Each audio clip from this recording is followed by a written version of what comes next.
the quasi-nation of Rojava in Syria has fallen. It's essentially been destroyed, it collapsed from conflict with the Syrian transitional government. And I have an interesting, I think, history with this.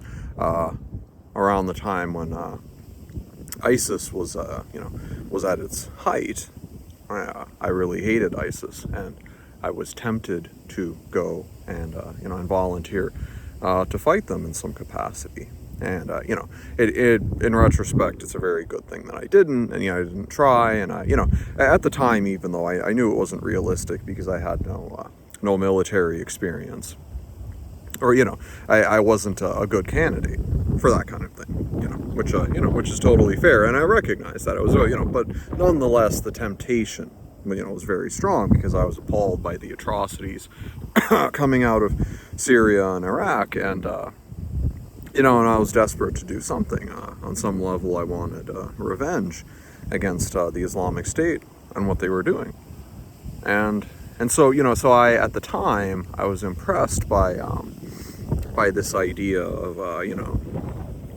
sort of a self-declared state that was emerging from the chaos, and supposedly was such a nice, egalitarian, free and equal society. Like, that was the aspiration, and I was very intrigued by that and impressed by it, and I thought that's a good thing, that's a wonderful thing that they're having success fighting against ISIS, and and that was but as time has gone on, I've realized that just because and I knew this at the time, but it's become clearer, and I think I've developed a fuller understanding of the truth, the inescapable truth, that just because you are fighting against evil, what I personally perceive to be evil, that does not mean that you're good. It does not mean that you're worthy of respect or admiration or support.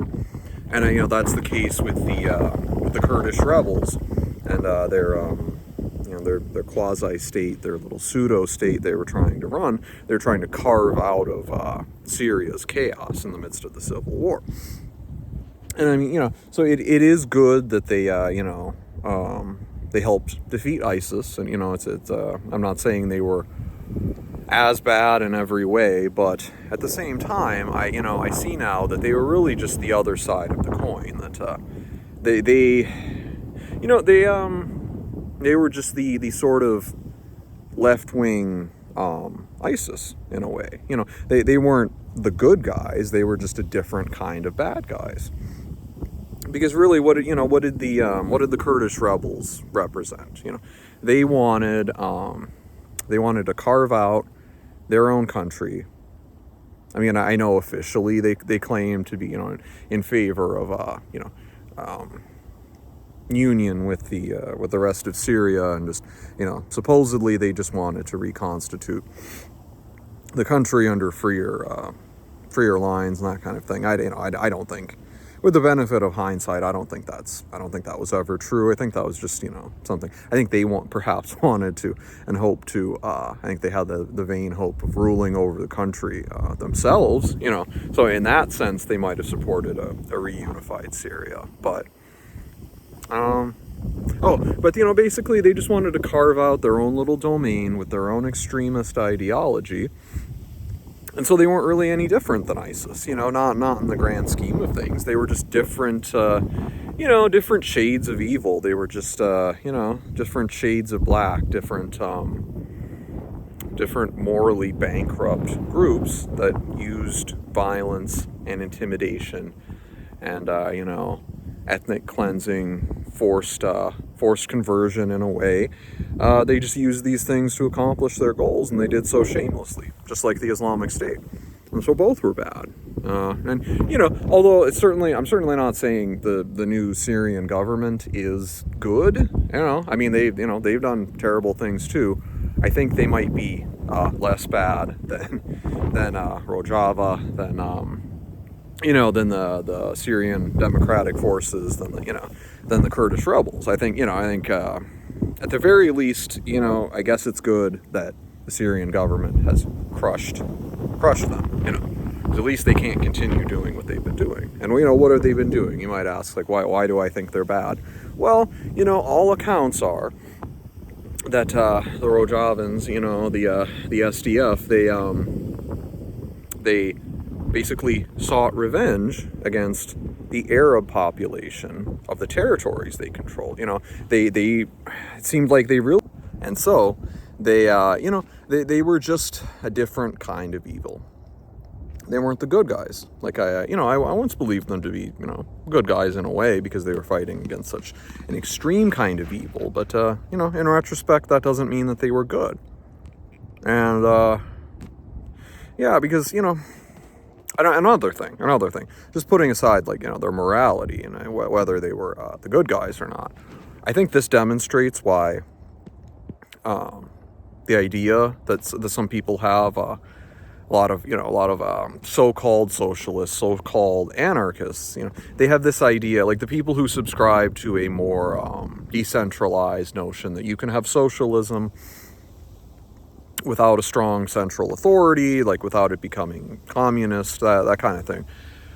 These people, are living in a fantasy world, because then you look at, when has that actually been implemented? And then you look at something like this Rojava state, and they supposedly had no central authority.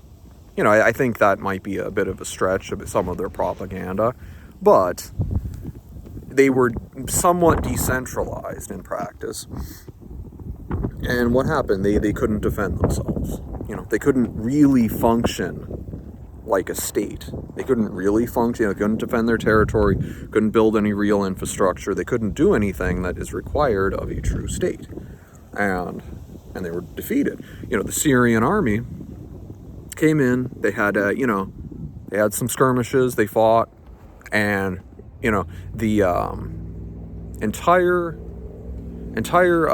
regions just defected to the Syrian government. And why? Well, usually because they were Arab majority areas, and they didn't like the SDF. They didn't like the Kurds, because the Kurds, despite claiming to be egalitarian and claiming to be trying to make this utopia of a unified Syria, well, what did the Kurds do? The Kurds held all the power. The Kurds just lorded it over the Arabs. And as I've said, that there are a lot of reports of abuses being committed by the Kurds against the Arabs. And so, obviously, then when the Syrian army comes in, the Arab majority areas that were conquered by Rojava against, when they were fighting against the Islamic State, those areas just, switched over. They just gleefully joined the Syrian government and celebrated, and the SDF couldn't actually put up much of a fight, and they recognized that very quickly. And so they agreed to a quote-unquote ceasefire, which is really more, I think, honestly described as a surrender. Because, the idea of this proto-state, this quasi-state of Rojava is dead. My understanding is that the Arab majority provinces that they were in control of have been completely returned to the Syrian central government, and the armed forces, the SDF of Rojava, are going to be folded in to the Syrian army, and essentially there will be no more, be no more SDF. Like there will be no more army. All that's going to happen that's in the favor of the former Rojavans, of the separatists, was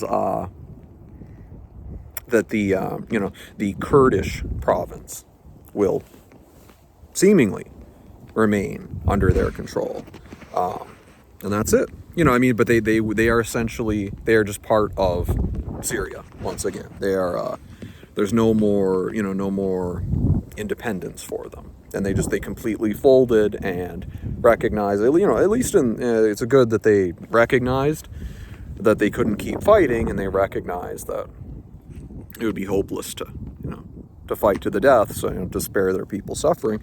So that's good. But yeah, they just, they recognized reality, and they recognized that they had no hope of victory despite all their false bravado.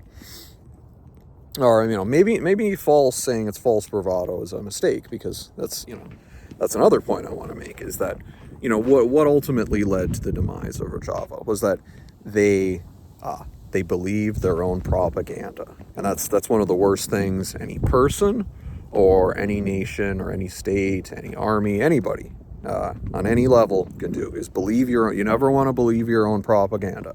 Everybody propagandizes, and everybody,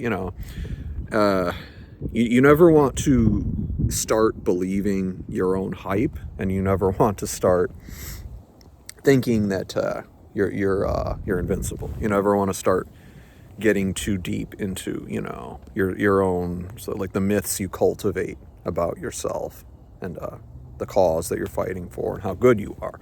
Because if you do, then you'll stop growing stronger, and you'll stop recognizing that defeat is always a possibility, and you'll just rest on your laurels, or at least the laurels that you fabricated for yourself in some cases.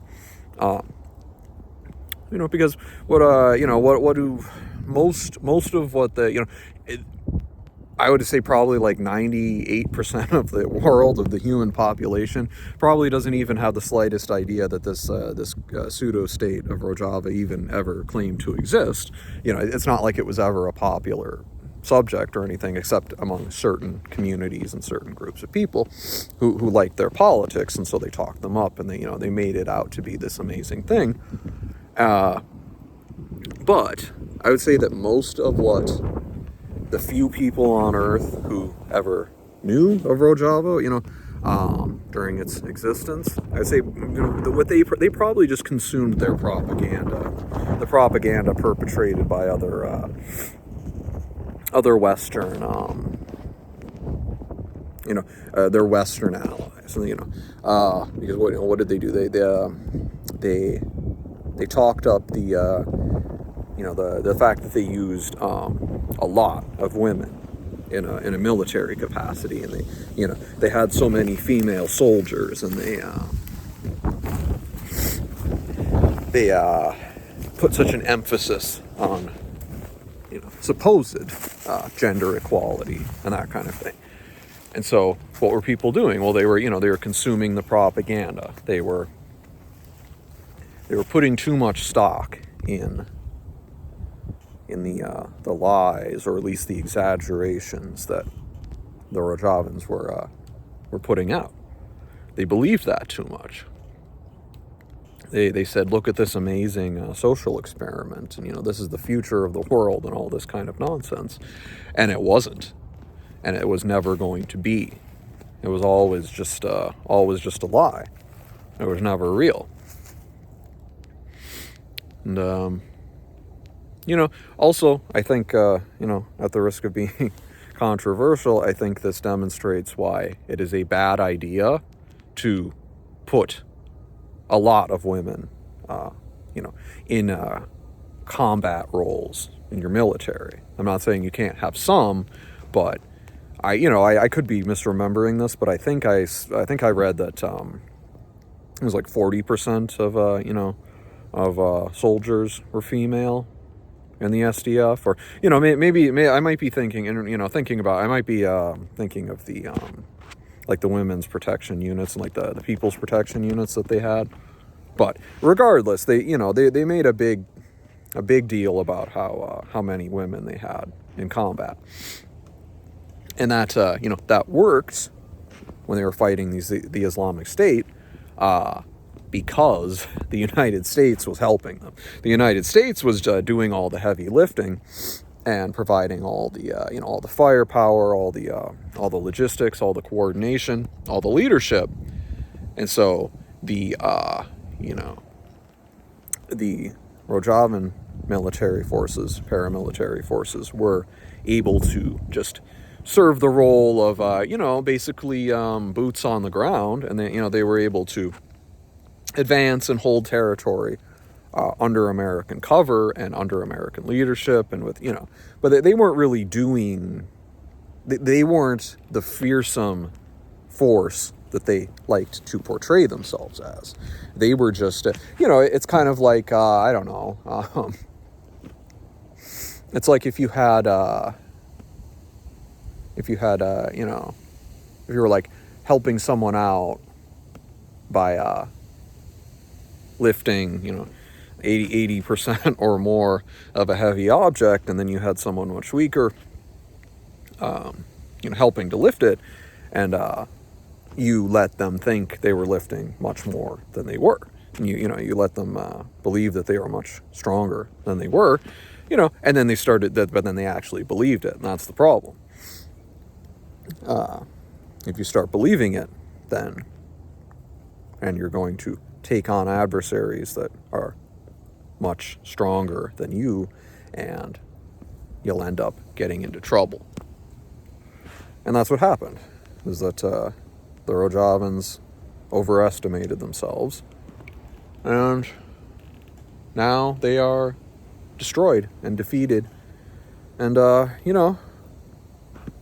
little experiment is gone, and which is I think for the best, because I'm not saying that the current Syrian government is good or ideal, but they probably are less insane than the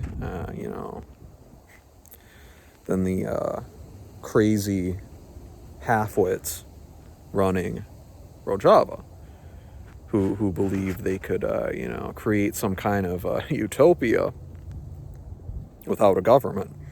That just never works. I mean, if you have no central authority, that could work in a vacuum, maybe, but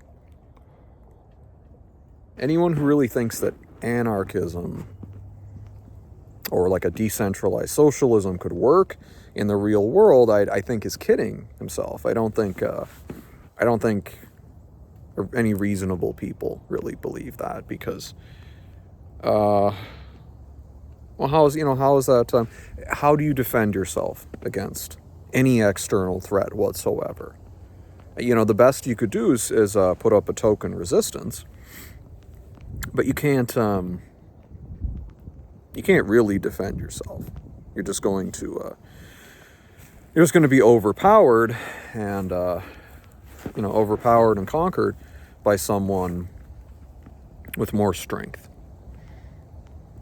And so you need some kind of, I'm not depends on the circumstances. I'm not necessarily in favor of big government, but I also am a realist, and I know that you need a strong central authority to defend against external threats, if nothing else. And if you don't have that, then you're just inviting catastrophe and defeat. And that's what happened. One of the things that happened with Rojava is that it was like, it's kind of like the like hippie communes or that kind of thing, where they think, oh, we can just have this egalitarian society without any leaders, but they don't really understand that only works when you're being taken care of, when you're part of a larger society and you're being taken care of by other people who protect you. You have the laws of your state keeping you safe, and that's why you're able to behave that way. And that's how it was for a while with Rojava. When it came right down to it, it seemed like they really just wanted revenge. They wanted to get back at the Arabs in their country, who the Arab majority, who they had all these grievances against. I'm not saying their grievances aren't